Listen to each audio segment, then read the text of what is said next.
Bismillahirrahmanirrahim. Alhamdulillahi rabbil alamin wassalatu wassalamu ala sayyidina Muhammadin wa ala alihi wa sahbihi ajma'in. Me emrin e Zotit mëshirues mëshirëplot.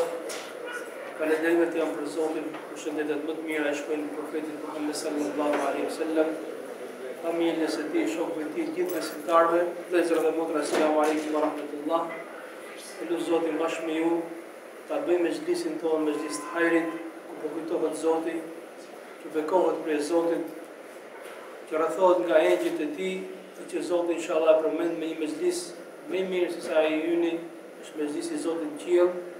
Elus Allahu xhalla shanu të na mësoj dituri për të cilës ka dobi dhe ta jap dobi për diturisë që kemi mësuar.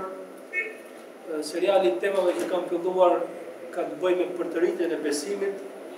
Pasuria më e madhe që kemi ne si njerëz, si muslimanë, është besimi ynë. Ky besim ka nevojë gjithmonë të përtërihet, ka nevojë gjithmonë të ushqehet, sa i vjetrohet. Si tha profeti Muhammed sallallahu alaihi wasallam, besimi vjetrohet si puna rrobës që keni veshur, përtërijeni atë me shahadet, me la ilaha illallah dhe me punë tjera të mira. Ky serial mund titullohet Stacionet e përjetimit të besimit. E kam nisur me stacionin e parë me niyetin. Niyeti është betejë e parë, ku më e rëndësishme, po u fitua betejë e niyetit me lejet e Zotit, të tjera dhe shumë të lehta. Stacioni i dytë ishte mbështetja tek Zoti i gjithësisë, dhe sot do flas për një stacion që është mjaft i rëndësishëm, është stacioni i duas, i lutjes. Si niyeti, si mbështetja, si duaja, edhe të tjera që do flasim më vonë, janë të padukshme, janë të brendshme. Ashtu është dhe çështja e besimit. Cilësia e parë e atyre që quhen të devotshëm, muttaqin, në Kur'anin famlar është alladhina yu'minuna bil ghaib, ata që besojnë te gajbi. Gajbi është i fshehtë, i padukshëm. Zoti me gjithë madhësinë e tij nuk shihet me sy. Xheneti nuk shihet me sy, as xhenemi nuk shihet me sy, as niyeti nuk shihet me sy, as besimi nuk shihet me sy. E kështu me radhë. Por nëse ne do rrim në kufijtë e materjes, çfarë duket, ne kurrë mund të jemi besimtar. Kur nuk do ta shijojmë besimin. Sa më shumë tentojmë të hyjmë aty tek bota e gajbit, aq më i ëmbël bëhet besimi, aq më praktik bëhet ai, aq më shumë përjetohet. Dhe kur përjetohet besimi, njeriu ndjen në zemër, në shpirtin e tij një kënaqësi që nuk mund të përshkruhet me fjalë. Stacioni për cilin do flason pra është mjaft i rëndësishëm. Mund të quhet ndryshe i gjithë adhurimi. Duaja është adhurimi. Të gjitha adhurimet që ne bëjmë ka një qëllim, përgjërimin, duan, ti lutesh Zotit, ke frikë për ti, ke shpresë tek ai, ti mbështetesh atij. Ndryshe quhet arma e besimtarit. Ndryshe mund quhet kushti i besimit. Pasi nëse ka një besimtar, nëse mund të ekzistojë, por është e pamundur të ekzistojë, i cili pretendon se është besimtar, falet e lutet kështu me radhë, por nuk di të bëjë dua ose nuk don të bëjë dua, kjo është tregues se ai nuk është besimtar. Sepse Zoti mërzitet kur robi nuk i lutet atij. Mërzitet kur besimtari nuk i përgjërohet atij. Çfarë na ndodh neve? Në momentin e parë kur na bën fatkeqësi, në smundje e rëndë, në problem, në diçka shumë vështirë. Menjëherë na shkon mendja për ndihmë, sepse vetë se përballojmë dot. Zakonisht kujt i kërkojmë ndihmë? Mikut më të afërt, atij që ka mundësi ta zgjidhë problemin tonë, atij që ka mundësi të vihet ta ndihmojë. Ashtu është çështja e besimtarit. Në momentin e parë që besimtari sprovohet, që shef veten keq, atij shkon me jetë tek Zoti, tek miku më i mirë, tek më i afërti, tek ai që ja di hallin dhe mund t'ia zgjidhë hallin. Në hadith thuhet, Zoti mërzitet kur nuk i bëni dua. Ndërsa robit po i lutet një herë, dy herë, tre herë, thotë çfarë ka qenë ky njeri më bukës, po merr vesh mos du ta ndihmoj. Kurse me Zotin ndodhet kundërta. Nëse ti nuk i lutesh atij një herë, dy herë, tre herë, 10 herë, ai mërzitet me ty. Prandaj marrëdhëniet me Zotin janë ndryshe me marrëdhëniet me njerëzit. Pse mërzitet Zoti kur ne nuk i lutemi atij? Sepse nëse ne nuk i lutemi Zotit, është një nga 2-3 opsione. Opsioni i parë që është më i frikshëm dhe më i keq është nuk i lutemi se nuk i besojmë atij. nuk i besojmë se ai ekziston. Dhe njerëzit në përgjithësi që nuk besojnë apo të paktën deklarojnë se nuk besojnë, ata s'mund të shpjegosh ti konceptin e duas, rëndësinë e duas, çfarë bëhet duaja. Ai se kanë këtë koncept. Ai ka një moment kur lutet ai. Momenti kur e shef veten shumë ngushtë, edhe e shikon si janë mbyllur të gjitha dyert tjera, atëherë dhe ai bashkë me të tjerët i lutet Zotit. E harron ateizmin e tij, deklaratat e tij, atëherë është njëri i lutet Zotit dhe çudi është se Zoti i përgjigjet këtij njeriu, edhe pse mund të deklarohet se është ateist. Pra nëse ne nuk i lutemi Zotit, i bie që ne nuk e besojmë ekzistencën e tij. Ose ne e besojmë që ai ekziston, por kemi mendimin se Zoti nuk ka mundësi ta zgjidhë problemin tonë. Prandaj si lutemi atij. Edhe kjo e dyta është shumë e keqe, pasi Zoti është krijuesi plot fuqishëm gjithë kësaj botësie. Atij mjafton të thotë diçka bëhu dhe ajo bëhet. Nëse materia jeta jon ka ligje, to janë për ne, por nuk janë për Zotin. Ligjet nuk e kushtojnë Zotin e gjithësisë. Ai ka krijuar ligjet, ai është mbi ligjet. Ai fyen dhe i prish ligjet kur don që të ndodhi. Prandaj thuhet duaja e kthen kaderin mbrapsht. Dikush më thotë, nëse kjo punë është kader, atëherë pse duhet lodhemi? Duaja është për atyre punëve, pra që është lidhja me Zotin, e ndryshon dhe kaderin. Se duaja është i kërkosh ndihmë, ta thrasësh ato që ka caktuar kaderi, dhe ai e ndron kaderin kur të dojë. Por edhe duaja duhet dim që është kader, është caktim prej Zotit. Ose nëse ne nuk i lutemi Zotit, mundet që të ndodhë diçka. Ka shumë njerëz që nuk luten, e me pyet ose ndoshta nuk është kusht ja përgjigje, ai mendon se Zoti do të ma di hallin. Çfarë do t'i lutem unë atij? Përderisa Allahu di hallin tim, le ta zgjidhë Zoti, nuk ka nevojë që unë t'i lutem. Në fakt, Zoti di gjithë hallin, i shef çfarë ndodh, i di para se të ndodhin ato gjëra. Por atij i pëlqen prej robit përgjërimi, lutja, përulja, ka qejf me dëgju njeriu kur i lutet, kur përgjërohet. Zotit i pëlqen lavdrimi, i pëlqen që robit lutet, prandaj në dua thotë ka disa raste që Zoti edhe besimtarit nuk i përgjigjet duas së tij. Edhe engjëjt çuditën, o Zot filani për lutet kaq e kaq kohë. I thotë lëreni se kam dëshirë ta dëgjoj zërin e atij njeriu. Kam dëshirë që ky njeriu të lutet e të përgjërohet mua. Duaja është puna e parë që bën një besimtar kur e sheh veten keq. Prandaj edhe njerëzit më të mëdhenj, profetët e Zotit, të gjithë kanë kaluar sprovën vështirësi, e para gjë që kanë bërë dhe më e madhe që mund bënin ishte lutja. Edhe po të shikosh historinë e këtyre profetëve, ku është vendi për të shpjeguar nga i pari tek i fundit, i ka sprovuar Zoti të gjithë me ndonjë problem. Me probleme që kemi ne. Dikush e ka parë veten keq, dikush ka hyrë në burg, dikush ka qenë përpara ushtrive, s'ka ditë çfarë të bëjë, dikush nuk ka patur fëmijë, dikush ka qenë i smur. Të gjitha problemet që kemi ne i kanë patur dhe profetët e Zotit, të ndara në mes tyre. Por ajo që kanë bërë, janë lutë Zotit me përgjërimin më të madh. Edhe janë lutë duke e lënë çështjen Zotit pastaj këto. Se ne lutemi dhe presim mbas 5 minuta çfarë do bëj vaki tash? Ja unë lutem. Çfarë do bëj Zoti tash? Ne duam ta bëjmë Zotin në sprovë.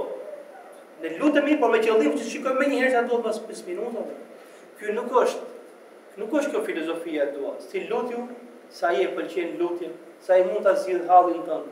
Pastaj se çfarë ndodh me ne, atë e din tjetër kush, e din Allahu xhalla shanuhu, e do flasim në fund ligjëratës çfarë ndodh me lutjet tona, të cilat nuk marrin përgjigje.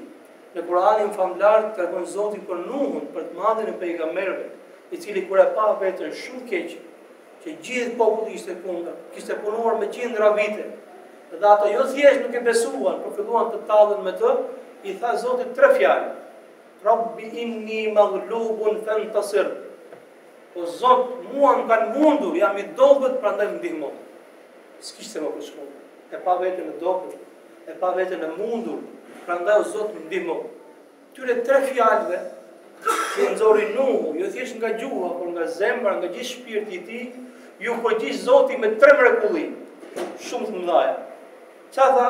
I hapën dhe ne dhe atëherë i hapën gjitha dyert e qieve edhe zbriti ujë me tonelata me sasi shumë të mëdha. Që mund të ketë normalisht që është hera e vetme në botë që ka rënë një sasi kaq e madhe shiu. Kjo është një prej mrekullive. E dyta tha, dhe hapën tokën që dalin gjithë burimet e ujit. Të Gjithë burimet e ujit të nxjerrin ujin që kanë brenda barkut të tokës, dhe uji arriti një nivel shumë të lartë, saqë u mbuluan dhe kreshtat majat e maleve. Dhe e treta tha, në gjithë këtë peizazh panoramë të frikshme, e vendosëm atë me gjithë besimtarët dhe kafshët në një anije që ishte me drasa dhe me gosht. Çdo gjë u shkatrua përveç kësaj anije. 3 fjalë të këtij profeti ndodhin 3 mrekulli, 3 gjëra që si merr të mendja. Nuk e dinte Nuhu alayhis salam se do të ndodhi kjo gjë. Por ai dinte të thoshte Rabbi inni maghlubun fantasir, o Zot, deri këtu ka marrë, prandaj ndihmose më shumë se kaq nuk di se çfarë bëj. Ejubi, profeti i Zotit, që u sprovua, mendohet deri në 18 vjet, ka vojtur nga një smundje shumë e rëndë, që i binte lëkura e trupit, i binte mishit cop-cop, kur erdhi momenti që realisht e pa vetën keq, me etikën që ka një profet, kur i lutet Zotit të gjithësisë, ka tha, Rabbi inni messani ad-durr wa anta arhamur rahimin, o Zot, mua më ka rënë një hall, ti je mëshiruesi i mëshiruesve. E quajti një hall, këtë smundje 18 vjeçare, që realisht kishte hodhur ato kockën e tij, kishte larguar njerëzit, o Zot, më ka rënë një hall, një problem. Ti je mëshiruesi i mëshiruesve. Atëherë Zoti ju përgjigj lutjes së këtij njeriu, këtij profeti, duke i kthyer shëndetin e tij, lëkurën e tij, pastërtinë e fytyrës, sikur e pati kur ishte i ri, i ktheu si patën tek gjithë fëmijët, gjithë familja e tij u shkatërua. I ktheu familjen e tij, fëmijët e tij dhe 2 fishën e tyre. Shembulli i një profeti, njeriu të smur, që Zoti i jep më shumë se ç'mendon ky njeri. Zekaria është për atyre njerëzve që një moshë shumë të madhe, ai nuk ishte fëmijë, por nuk tha që Zoti ma din hallin, pse duhet t'i lutem unë atij, çfarë i tha Zoti të gjithësisë, Rabbi la tadharni farda wa anta khairul warithin. O Zot, mos më lej pa fëmijë, pa trashëgimtar, ti je më i miri që dhuron trashëgimtar. Mosha e tij është shumë e madhe. Në moment ju përgjigj Zoti, të ka përgëzuar Zoti me një djalë. Por dobësia dhe natyra njerëzore është e çuditshme. Para 2 minutash po themi ju lut Zotit për këtë, më një herë erdhi përgjigje, çfarë tha? O Zot, po si mund të kem un fëmijë kur jam plak dhe gruaja ime nuk bën fëmijë? Kjo është pjesa njerëzore. Çuditë. Ti ju lutë Zotit. Por kjo është pjesa e natyrshmërisë, e dobësisë njerëzore. Dhe ashtu realisht i dha Zoti i gjithësisë. Ka dietar që thonë është e provuar se kjo dua, la tadharni fardan wa anta khairul warithin, po 40 herë. Realisht me përulje, me përgjërim, siç e bën prindi kur kërkon të ketë fëmijë, babai kërkon të ketë fëmijë, me lejet e Zotit të gjithësisë e përgëzon Allahu xhallahu xhallahu. Tash ja janë gjitha rastet që lut e përgjigj, nuk është domethënë çdo rast, çdo njeri që lutet patjetër të vi përgjigja e lutjes së tij, po kjo është pjesa e sebepit që ne duhet bëjmë. Jakubi alayhis salam, kur i iku Jusufi, Benjamini, dhe iku shikimi se plak i vjetër, kur e pa vetën kaq keq, kaq ngushtë, ran sejdë dhe i tha Zotit, o Zot, a nuk vjen gjuna për thinjat e mia? O Zot, a nuk kem mëshirë për dobësinë time? Atëherë të thonë që i tha Zotit, pasha madhështinë time, pasha krenarinë time dhe lartësinë time që kam ndaj krijesave, sikur fëmijën Jusufin ta kesh të vdekur, unë do ta ngjall dhe kam bërta sjell përpara. Edhe nuk shkoi shumë kohë, pa gjallë, ishte gjallë, e ktheu Zoti i bashkoi atë gruan e tij me Jusufin, me Benjaminin, edhe me gjithë vëllezërit e tjerë. Këto janë momentet e lutjes e përgjërimit të këtyre njerëzve të mëdhenj, por që në këto momente janë shumë të dobët. E dinë se nuk bën kurgjë pa ndihmën dhe mbështetjen tek Allahu xhallahu xhallahu. Pejgamberi Muhammed sallallahu alaihi wasallam ka qenë për atyre që ka përgjigj Zotit duan, ka shkuar një herë Abu Huraira, kishte shumë dëshirë që nëna e tij të ishte muslimane, të ishte besimtare, por ajo reziston, ishte fort, nuk besonte. Një herë kur e pa veten shumë ngushtë Abu Huraira, i tha profetit Muhammed sallallahu alaihi wasallam, o profeti i Zotit, lutu për nënën time të bëhet muslimane, se për Zotin i kam provuar gjitha, por nuk don. Atëherë i ngriti duar pejgamberi Muhammed sallallahu alaihi wasallam, o Zot, udhëzoje nënën e Abu Hurairës, o Zot, udhëzoje nënën e Abu Hurairës, o Zot, udhëzoje nënën e Abu Hurairës. Ka dola prej xhamie për të shkuar në shtëpi, kur desha të hyj brenda, më thiri nga brenda, mos hyj brenda. Tash çfarë po ndodh me këtë? Mos hyj, Edhe pasi priti pak jashtë, doli nëna e tij, e larë ndruar, rregulluar, thash mos hyj se isha duke u larë. Po pse? Ka vendosur të bëhet musliman. Të dëshmoj shahadetin. Ja kjo është duaja e profetit Muhammed sallallahu alaihi wasallam. Dikush më thotë to janë dua pejgamberesh dhe duat e pejgamberëve plotësohen, por Zoti ka thënë që gjithë duhet i lutemi, profet dhe besimtar. Në hallën e të mira, se ai ka qejf lutjen, ai ka qejf përgjërimin dhe ai është i plotfuqishëm për të zgjidhur hallin tonë. Ka një histori që mund ta keni dëgjuar, por për hir të përsëritjes quhet Abu Muallaq al-Ansari. O është sahabi ose është tabi'i. Ky njeri e tregon vetë historinë e tij. Kish marr rrugën për shkuar për tregti, në mes të rrugës i del një njeri, po themi që sulmonte zakonisht karvan, dilte, edhe i tha, dorëzo pasurinë dhe shpirtin tënd. Ai u luti u përgjërua, tha, merre pasurinë, çfarë duash? Po pse, çfarë do bie do kesh për shpirtin tim? Tha, unë kam dalë për të marrë pasurinë dhe shpirtin tënd. Edhe pa që nuk ka rrugë zgjedhje tjetër. Ishte i vdekur, atëherë tha, amlen të falja 4 rekat namaz. I tha fali sa duash, po vetëm mos u zgjat shumë, se s'kam po të pres. Atëherë tha, ky njeri e tregon vetë historinë e tij. Tha, hyra të fal namaz, edhe Fatihaja s'm kujtohej. Nga frika sepse po piste e xhelit domethënë, pas disa minutash do të vritet. Por natyrisht më erdhën në gjuhë disa dua, që quhen sot duaja e hallxhiu, duaja e nevojtarit, dhe Hasan Basriu thotë, betohem në Zot që kush i lutet Zotit me këtë dua, ja zgjidh Zoti hallin dhe ja largon të keqen dhe brengën që ka. Kjo dua është në këtë formë: ya wadudu ya wadud, ya dhal arshil majid, ya fa'alun lima yurid, as'aluka bi'izzika alladhi la yuram wa mulkika alladhi la yudam wa binurika alladhi mala'a arkan 'arshik, ya mughithu aghithni, ya mughithu aghithni, ya mughithu aghithni. Kuptimi i saj në shqip është o i dashur, o i afërt, i drejtohet Zotit të gjithësisë, o Zot, o pronari i arshit të madh, o ti që çfarë dëshiron bëhet, o Zot, të lutem ty me krenarinë tënde që sa arrin askush, me forcën tënde që sa arrin askush, për me pasurinë tënde që nuk paksohet asnjëherë, me dritën tënde që ka mbushur gjithçka dhe skajet e arshit tënd. O ndihmues, më ndihmo, o ndihmues, më ndihmo, o ndihmues, më ndihmo. Ta betohem në Zot sa ka mbaruar këtë dua, ka ardhur një kalonës i veshur me të bardha dhe i goditi këto që priste për të marrë shpirtin tim.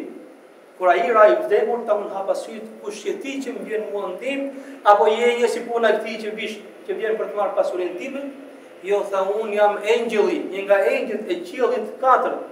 Kur je lut me lutjen e parë, në qiellin tonë është dëgjuar një xhemim. Kur ke bërë lutjen e dytë, në qiellin tonë është dëgjuar një zhurmë. Kur ke bërë lutjen e tretë, ka thënë dikush dua nevojtari, kush ka për të dalë ndim këtij nevojtari? Tha, unë i lutem Allahut që të jem unë i pari që të vi ndim dhe jam i pari që të marr ndim. Pra, a mund të ketë realisht fjalë, lutje, dua që të rëndisin qiejt? Ka. Dhe këtu janë argumenta që fjalët e robit, por kur është në hall të madh, kur është në breng të madhe, edhe kur i mbështetet Zotit me gjithë dobësinë e tij, mundet që këto fjalë të bëjnë të tronditen qiejt e të garojnë engjël, se kush i vjen më shpejt në ndihmë këtij njeriu që është hallxhi. Ibrahim ibn Adham është për njerëzve të mirë, për besimtarëve të mëdhenj, për dietarëve të mëdhenj. Ai e tregon vetë këtë histori. Kjo histori që do them tani transmetohet dhe për Imam Ahmed ibn Hanbal, por mos a duket më saktë është për Ibrahim ibn Adham. Në atë kohë nuk ishte as kamera, as internet, ja dinin emrin njerëzit, ose njihnin me fytyrë, dhe zakonisht dietarët nuk kishin mani për të thënë janë filani. Se po ka thonin emrin me gjithë njihnin dhe respektonin. Kështu që hoxhallarët e dietarët i dinin emrat e këtyre të mëdhëve, por ama nuk i njihnin me fytyrë. Mund ta kishin gracia dije që ky është filani, për cilin ke dëgjuar kaq shumë histori e kaq shumë fjalë të mira.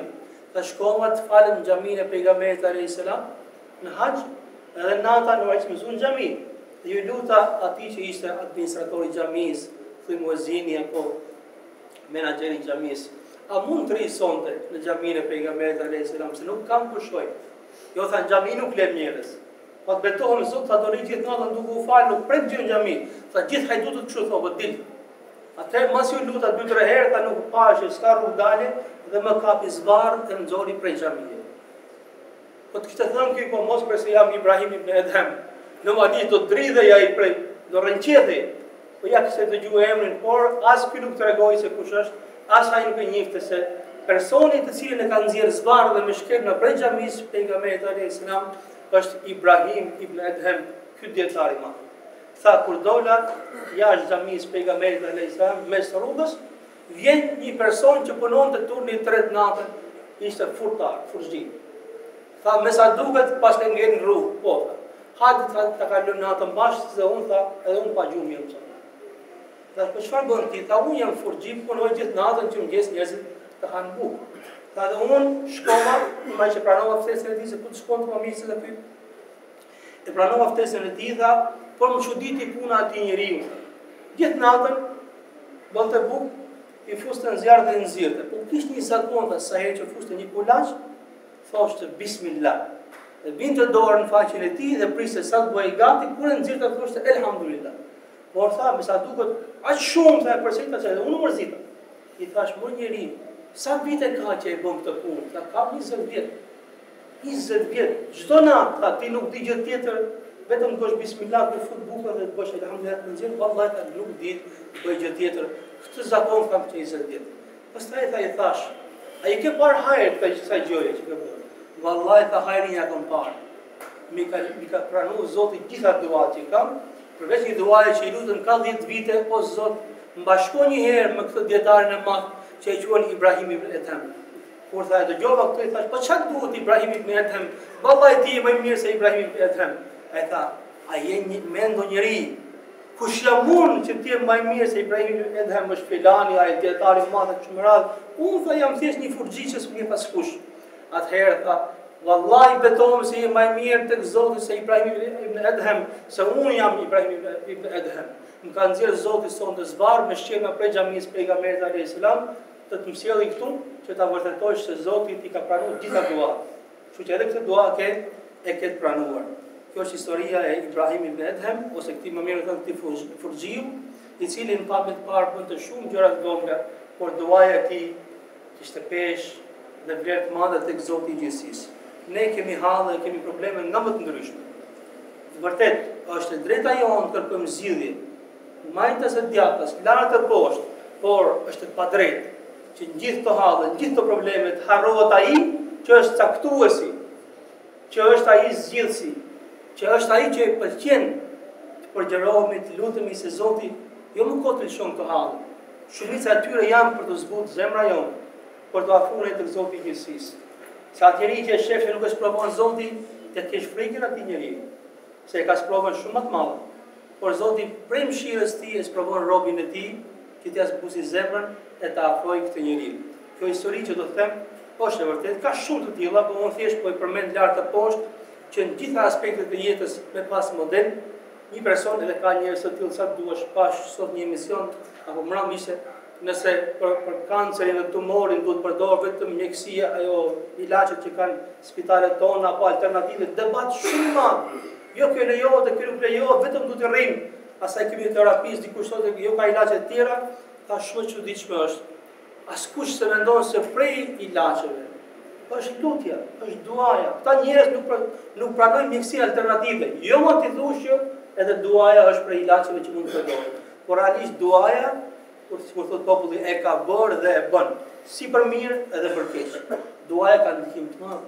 Ka smundje që për gjithë mjekët janë të pashërueshme, e pamundur që mundohet zgjidhja dhe shërimi, por duaja ka vërtetuar se e ndryshon situatën. Ky njeri është si shumë të tjerë që i sprovuar. Shkon në Angli, në lëvizë shumë, ishte nga një vend arab, kur shkon dhe bën një kontroll, i thonë që ti a e ke kontrolluar vetë për parë? Kam kontrolluar. Ke një problem shumë të madh. Çfarë problemi ka? Ti ke kancer dhe e ke masiv, e ke shumë të madh. Sepse kanceri nganjëherë vjen, do të thënë, befasisht dhe shfaqet. I thotë, po si duhet ja bëj? Thotë, ti mund të bësh operacion. Por 95% nuk ka shpresë. Jeta jote është maksimumi 3 muaj. Se tani e kanë ndarë me muaj, me vite, maksimumi 1 vit e gjysmë, 2-3 vjet shumë të fortë. Duke ecur me evidencat e tyre. I thotë, vallahi për 1 muaj gjithçka shumë pak. Më jep një leje. shkoj deri në shtëpi, të ndahem me fëmijët e mi, me bashortën, me familjarët, pastaj kismet po vi edhe një herë. Atëherë kanë në rregull, por mos u vono. Nëse do ta shtysh pak më tepër, të vish, por ndryshe nëse ka vlerësi garanci. Tha shkova normalisht, fillova t'i tregoj njerëzve sepse do të ndahesha me ta, kur i mërzitur, i stresuar, i lodhur, siç është njeriu kur i thon pas një muaji gjys do të vdes. Tha duke qëndruar me një shokun tim, pas vëmendjen fare, i mërzitur në depresion, shikon një grua e cila ishte afër dyqanit të një kasapi. Edhe mblidhte zorët, kockat, ato copa mishi që kishin rënë, nga meturinat që hidhte kasapi. Dhe i çuditur për kësaj tha, pa e pasur vetë mendjen, shkova dhe i tha, çfarë bën? Ajo trem. Kujdoj se do t'i bërtas, tha për Zotin tha. Kam 4 fëmijë, jam me vetë. Ka kaq muaj që fëmijët s'kan ngrënë mish. E di që nuk është mish, por thjesht dua ta dëgjoj erën, sikur po zihen nëna mish në shtëpi. A mos bëra ndonjë gabim? Ai tha unë ma ku çudita. Njëri ka njerëz që mbledhin zorë, copa mishi dhe kocka, edhe i japin fëmijëve. Edhe ne gjithë të mira dhe nuk na bën përshtypje, ta e mora këtë grua, do hajde me mua shumë të kasap dhe tash. Kësaj gruaje do t'i japësh çdo javë 2 kg mish. Tha vallai mjafton 1 kg, nuk duhet. 2 kg mish për çdo javë, sa të bën hesabi për një vit, kaq, edhe i dha. Atëherë sa i shkuan lot gëzimi, tha, ty tha ti heq Zoti gjitha hallën që ke. Normalisht nuk e bëri të as i shkoj mendja tek smundja, as tek asnjë gjë tjetër. Thjesht u çudit për kësaj që pa me sy. Ta kur u ktheva në shtëpi, kisha një vajzë që ishte shumë e zgjuar, shumë e ndjeshme. Më tha, baba ka ardhur me një fytyrë tjetër. Çfarë ka bërë vakim? I thash nuk s'kam bërë, ka bërë vakim, por me thënë drejtë jam gëzuar se kam bërë këtë punë. Tha me leje të Zotit ka përçuar Zoti gjithësisë, me të punë që ka bërë. Tani se erdhi koha për të shkuar në Angli për të bërë atë që prisja për të bërë. Në momentin e parë që bëhet kontrolli, mjeku u nervozua dhe vërtiti tha. Ku ke qenë përpara meje? Po s'kam qenë vallai se vend tjetër tha. Kush është doktori që i vizituar? Se kanë inat me njëri tjetrin normalisht më tha. Kush është ai që ka vizituar? Tha betohem me Zot, s'kam pas kohë ndahem me fëmijët, jo çka të viziton për doktor. Tha ti ke bërë një diçka që është pa imagjinueshme. Nuk ka më shenja kanceri. S'ke më kancer. Ku e vizituar? Më tregova se ilaçin si ka emrin. I thash betohem me Zot, nuk jam vizituar. Por tha çka ke bërë ti? Tha nëse më ka heq Zoti këtë, më ka heq pa hatë të gruaje dhe i tregoj historinë. Duaja, puna e mirë e ka vërtetuar historikisht që bën çudi, bën mrekulli. Raste të tilla ka sa duash, do kujtohet historia që na kanë treguar, domethënë ato profesorët tanë për një grua e cila kishte vetëm një fëmijë, ishte e vetë. Nuk kishte ku i kërkonte ndihmë, ju smor fëmia në 2 natës. S'kishte ku kërkonte ndihmë. As para për ilaç, as njëri ku të qanë ka hallin e saj, kur e shef që fëmia po shkon të po përkeqësoj, i dorëzohet Zotit dhe kthehet nga kibla, duke i thënë Zot, të lutem o Zot, më shëro këtë fëmijë se s'kam der tjetër ku trokas. Nuk shkoi shumë kohë troket derën 2 natës. Ta hapa derën, doktori më çan ndodh. I tha vetra, ku është fëmia? Ta çuditëm për kësaj që kush është ky njeri? I thash, çfarë bën në shtëpinë time? Ku është fëmia? Ta shpejt se s'kam kohë. Edhe i tregova fëmijën që ishte smur.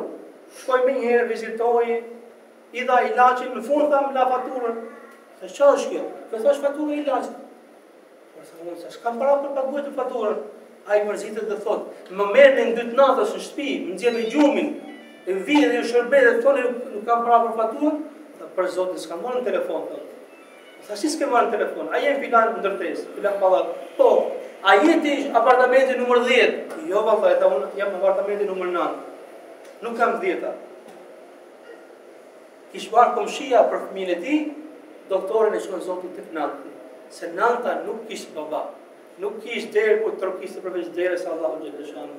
Tha an ka sjell Zoti tha prej gjumi për shërbyer, nuk do t'ja di as për faturë, as për gjë tjetër, ti qenë ke njëri mirë, se Zoti për hundën më shkote këtu.